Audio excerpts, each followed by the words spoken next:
Hi, Vince from Chumba again.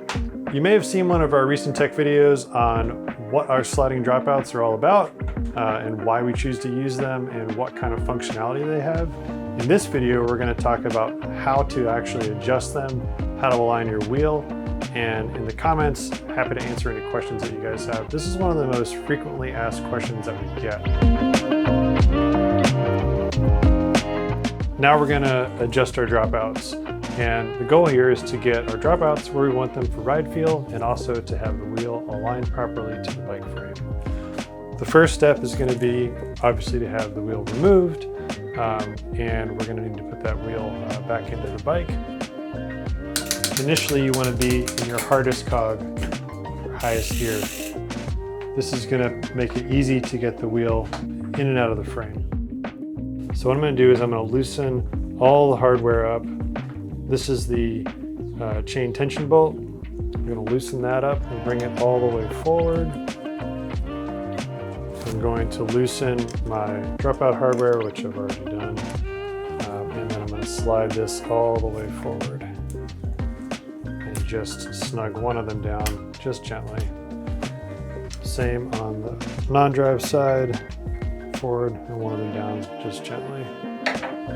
Next, I'm going to grab my rear wheel. This is easiest to do standing behind the bike.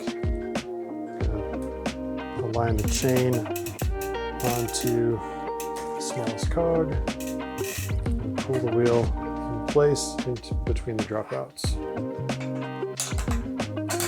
Thread in my rear axle. Next, I'm just snugging up my rear axle. I'm going to tighten that down good and tight. This bike today we're going to set up in the middle position for the dropout.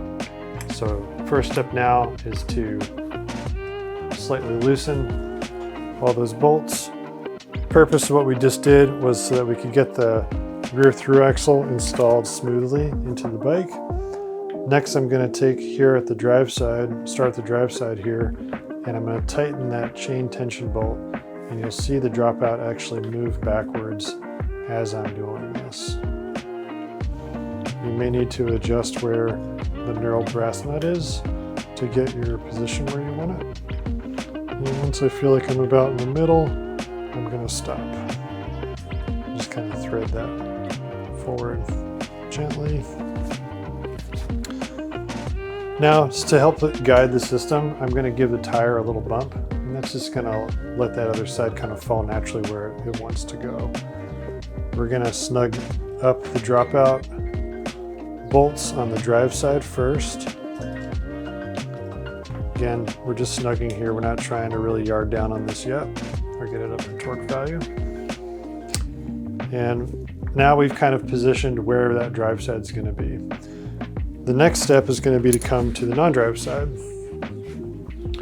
For this step, it's handy to orient the bike in a way that you can see down the length of the tire, and looking down the length of the tire and the center of the tire, you want to look and make sure that you are centered on the seat tube. There's a line that runs through the entire bike front to back. It cuts the frame in half vertically. We want that line to go right through the center of this wheel, center of this tire. That's how I know that my tire is going to be aligned to my frame, and I'm going to have the best tracking and ride quality from that. So to do so, initially, I'm just going to come back here and I'm going to kind of guide that by hand to where I feel like the tire is centered on the seat tube. In doing so, my other hand, you see one hand's here holding the tire in place, aligning it. The other hand is snugging up these dropout bolts, these items here. I've snugged those up. Now I'm going to come back through and tighten up that chain tension bolt on the non-drive side. Once that chain tension bolt is snug, you're going to tighten the knurled nut down.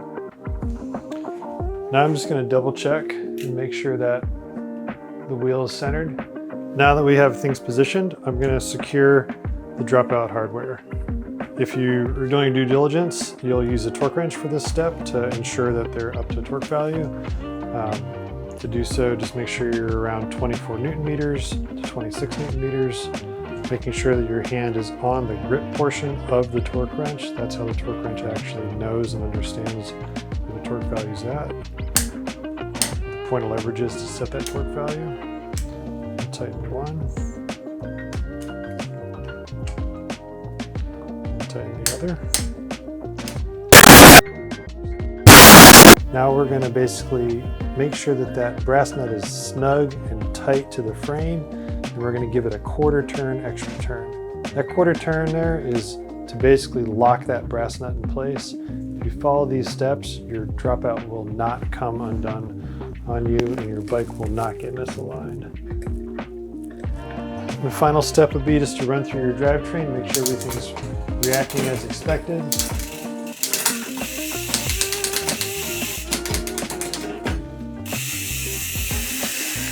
This bike's ready for me to now finish assembly. If it was your bike and it was already assembled, you'd be ready to go ride.